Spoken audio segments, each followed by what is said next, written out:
औषध नाही, इंजेक्शन नाही, आता ऑपरेशन शिवाय पाठ आणि मानेच्या दुखण्यापासून आराम मिळवा. NC वेलनेस सेंटर, नवल पेट्रोल पंपासमोर, रेल्वे लाईन, सोलापूर. जेलमधील ओळखीचा फायदा घेऊन मदतीच्या बहाण्याने बोलावून घ्यायचे आणि निर्जन स्थळी नेऊन लुटायचे अशा एका भयंकर टोळीचा सोलापूर ग्रामीणच्या स्थानिक गुन्हे शाखेने पर्दाफाश केला आहे. मंगळवेढा पोलीस ठाण्याच्या हद्दीत घडलेल्या या खळबळजनक जबरी चोरीच्या गुन्ह्यात एक महिला आरोपीला अटक करण्यात आली असून पोलिसांनी 2,30,000 रुपयांचा मुद्देमाल हस्तगत केला आहे.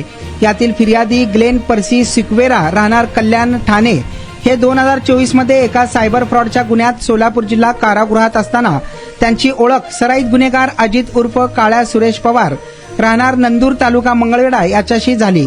जामिनावर सुटल्यानंतर काळ्या पवारने फिर्यादीला माझी मोठ्या लोकांशी ओळख आहे, तुझी केस मिटवून टाकतो असे आमिष दाखवले.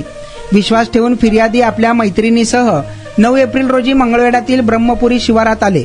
मात्र तिथे आधीच दबा धरून बसलेल्या काळ्या पवार आणि त्याच्या साथीदारांनी फिर्यादीला गाठले. शिवीगाळ व दमदाटी करत त्यांच्याकडील 2.5 लाख रुपये रोकड, सोन्याची चैन आणि चांदीची चैन असा एकूण 3,05,000 रुपयांचा मुद्देमाल बळजबरीने नेला होता. गुन्ह्याचे गांभीर्य ओळखून पोलीस अधीक्षक अतुल कुलकर्णी यांनी स्थानिक गुन्हे शाखेला समांतर तपासाचे आदेश दिले होते. पोलिसांचे पथक माचनूर परिसरात गस्त घालत असताना त्यांना गोपनीय माहिती मिळाली की काळ्या पवारची पत्नी सुप्रिया ही या गुन्ह्यात सामील असून ती नंदूर येथे घरी आली आहे. पोलिसांनी तात्काळ छापा टाकून सुप्रिया अजित उर्फ काळ्या पवार हिला ताब्यात घेतले. पोलिसी खाक्या दाखवताच तिने आपला पती अजित, साथीदार रणवीर राहणार मिरज आणि स्वतः मिळून हा गुन्हा केल्याची कबुली दिली आहे.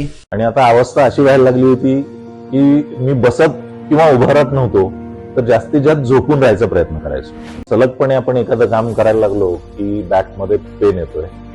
सुरुवातीला मी त्याला इग्नोर करायचा प्रयत्न केला. त्याच्यानंतर मला जाणवलं की इग्नोर करून हे काही कमी होत नाही. या ट्रीटमेंटच्या दरम्यान मला कुठल्याही गोळ्या किंवा इंजेक्शन घेण्यासाठी सुचवलं गेलं नाही. मला पाठदुखीचा खूप त्रास होता. आयुष हॉस्पिटल जयसिंगपूरमध्ये दाखवलं. त्यांनी त्यावर मला सर्जरीचा सल्ला दिला. त्यामुळे मी आज साधारणपणे 90% पर्यंत रिलीफ आहे.